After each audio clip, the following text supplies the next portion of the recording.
কলা যদি বেশি মজে যায় তখন আসলে কি করলে খেতে ভালো লাগবে সেটাই আজকে নিয়ে আসলাম। স্পার্কেল মুন থেকে সবাইকে আসসালামু আলাইকুম। যে দেখতে পাচ্ছেন আমি হচ্ছে পুডিংয়ের ক্যারামেল কিন্তু অলরেডি বানিয়ে ফেলেছি। জাস্ট আমি হচ্ছে কলা থেকে একটা অন্যরকম একটা পুডিং বানিয়ে আজকে দেখাবো। তো এই জন্য অ্যাজ ইউজুয়াল পুডিংয়ের জন্য তো ডিম লাগবেই, সাথে হচ্ছে কলা, তারপর হচ্ছে দুধ, চিনি, একটু ভ্যানিলা এসেন্স। আমি হচ্ছে এসেন্সটার থেকে একটু এলাচের গুঁড়াটার আমার ফ্লেভার ভালো লাগে, যেন একটু সামান্য এলাচ গুঁড়ো নিয়ে নিয়েছি। তো আর একটা হচ্ছে দেখতে পাচ্ছেন একটা ব্লেন্ডার জার নিয়ে নিয়েছি। এটার মধ্যে আমি হচ্ছে ডিম আর হচ্ছে কলা এই দুইটা এখন হচ্ছে, আর সাথে চিনিও অবশ্য দিয়ে দিব। তিনটে একসাথে করে তারপর হচ্ছে ব্লেন্ড করে নিব। তবে হচ্ছে আপনারা চাইলে আগে এটাকে হচ্ছে একটু চামিচ দিয়ে একটু নরম করেও তারপর ব্লেন্ড করতে পারেন। আমি একদম সরাসরি হচ্ছে ব্লেন্ডারে দিয়েই ব্লেন্ড করে নিচ্ছি। তো ব্লেন্ডটা একটু ভালোভাবে করতে হবে, যেহেতু এখানে কলা আছে, কলার পিউরিটা যাতে একদম পুরোটা স্মুথ হয়ে যায় সেভাবে করে হচ্ছে ব্লেন্ড করে নিতে হবে।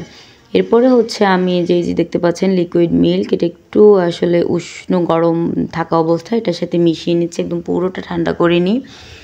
তো এটা হচ্ছে এখন মিশিয়ে নেওয়ার পরে ওটা ভালো করে একটু মিশিয়ে নিতে হবে দুধটা। মিশিয়ে নেওয়ার পর আমি এটা হচ্ছে ছেঁকে নিচ্ছি। আর ছেঁকে নেওয়ার একটা কারণ, এটার মধ্যে কিন্তু এমনি কিছুই আসলে নেই, ছেঁকে নিচ্ছি শুধু এইটাই কারণ, জাস্ট হচ্ছে আমি যে এলাচ গুঁড়োটা দিয়েছি সেটা রয়ে গেল, আর হচ্ছে পুডিংটা স্মুথ করার জন্য আসলে এই ছেঁকে নেওয়াটা। এরপরে দেখতে পাচ্ছেন এতে কিন্তু একদম ক্যারামেলের সুন্দর একটা কালার আসছে। আমি একটু লাইট কালার পছন্দ করি, জন্য লাইট রাখছি। এরপরে হচ্ছে আমি আবার হচ্ছে ছাঁকনিতে একটু ছেঁকেই হচ্ছে যেই আসলে ব্লেন্ডারের যে মিশ্রণটা রাখছিলাম সেটা হচ্ছে ঢেলে দিলাম। এরপরে হচ্ছে একটু পানি আগেই গরম করে রেখেছিলাম, সেটার মধ্যেই হচ্ছে পুডিংয়ের পাতিলটা বসিয়ে দিয়েছি।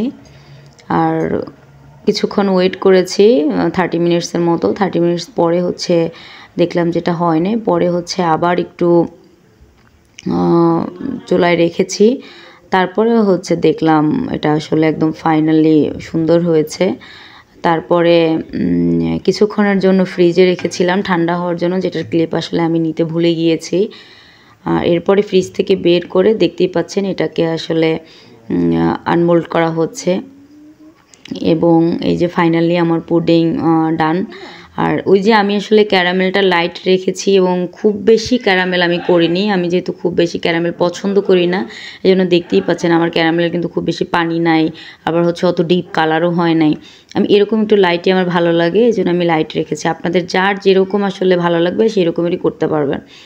অ্যান্ড ফাইনালি দেখতেই পাচ্ছেন এটার যে মানে লুকটা খুবই সুন্দর হয়েছে, এবং খেতেও মাশাআল্লাহ অনেক অনেক মজা হয়েছিল। আপনারা আসলে কলা যদি বেশি মজে যায় তাহলে আর ফেলে দিবেন না, বা এক ধরনের যে শুধু কলার পিঠা এরকম না বানিয়ে এরকম একটু আলাদা কিছু বানিয়ে খেয়ে দেখবেন, অসাধারণ হয়। এবং আপনাদের কাছে যদি অন্য কোনো রেসিপি থাকে প্লিজ আমাকে শেয়ার করবেন। আল্লাহ হাফেজ।